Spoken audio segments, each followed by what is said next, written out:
AFRO friends and family. My name is Alexis Taylor. I'm your news editor here with our editorial team for another edition of AFRO News at Noonish. All right, we're going to be talking about highlights from this weekend, as well as some of the headlines that you'll see in our paper and online at afro.com. All right, it was a very busy weekend. So we had Black Girls Vote holding their gala. We had the Maryland Black Caucus Foundation holding their 27th annual legislative weekend. I had a chance to go to the Business Over Breakfast. That was Saturday morning. It was beautiful to see so many Black people in one space talking about the Black agenda. Mr. Evans Charles was the keynote speaker, and he is the CEO and CEO of Frontier Development and Hospitality. And he spoke about building wealth, maintaining wealth, passing wealth down. He had a lot of nuggets about how to keep the Black dollar in the Black community. And speaking of business, I will just hand it off to our business writers. So that was my highlight for the weekend. I learned a lot at that Business Over Breakfast. Megan, keeping on that topic of business, what do you have for us?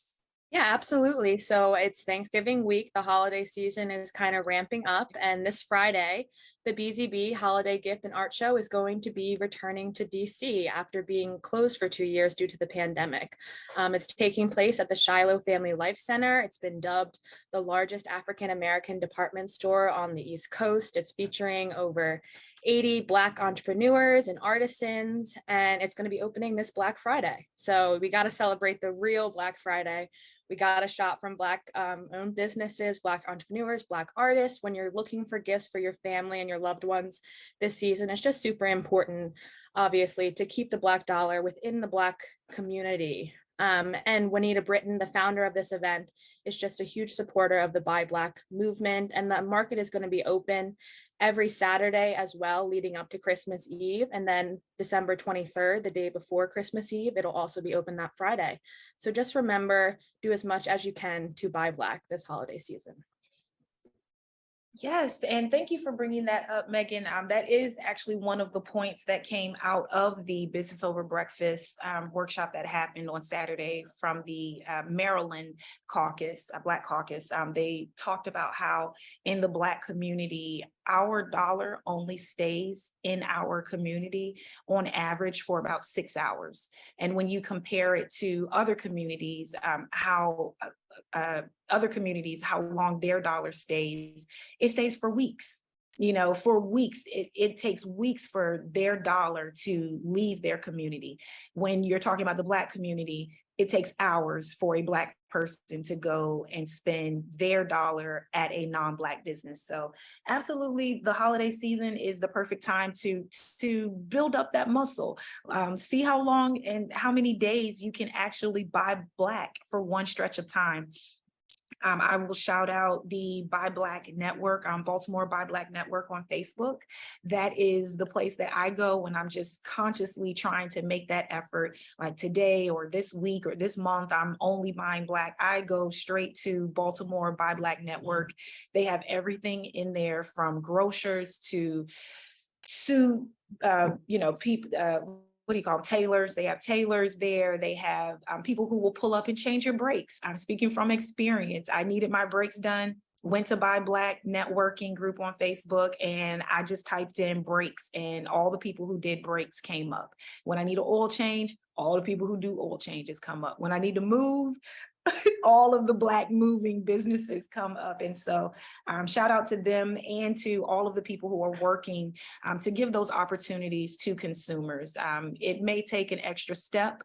You may have to drive an extra mile or two. It might be $1 or $2 more, but I think that we have to make that conscious effort to get to a space where we are economically free. And the holidays is the perfect time to just kind of step into that space, see how long you can keep your dollar in the Black community, and let us know. Tell us, how was that experience for you?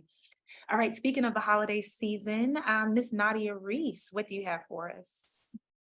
Well, in honor of this Thanksgiving week, Mayor Scott and his team delivered Thanksgiving meal essentials to residents in need across Baltimore City. All right. And I love to see Mayor Scott out in the community. His team and the teams from his different offices absolutely are in the community, putting in work. So thank you, Mayor Scott. Let's go to Tashi McQueen. What do you have for us? So we have an article on the 43rd District. Post the general elections, Delegate Regina Boyce and Elizabeth Embry are the projected delegates of the 43A. Though the Maryland State Board of Elections results have not yet been officiated. Goucher College's political science professor, Nina Casanunez, called this collaboration a strong one, and that it was. They beat out their opponents with an average of 40% compared to 4% of the votes. In this article, we will highlight Delegate Boyce's first re-election, a light overview of what she plans to do going into the upcoming General Assembly session in January, and how this year's redistricting impacted the 43rd District overall. All right. Thank you, Tashi. I am looking forward to that.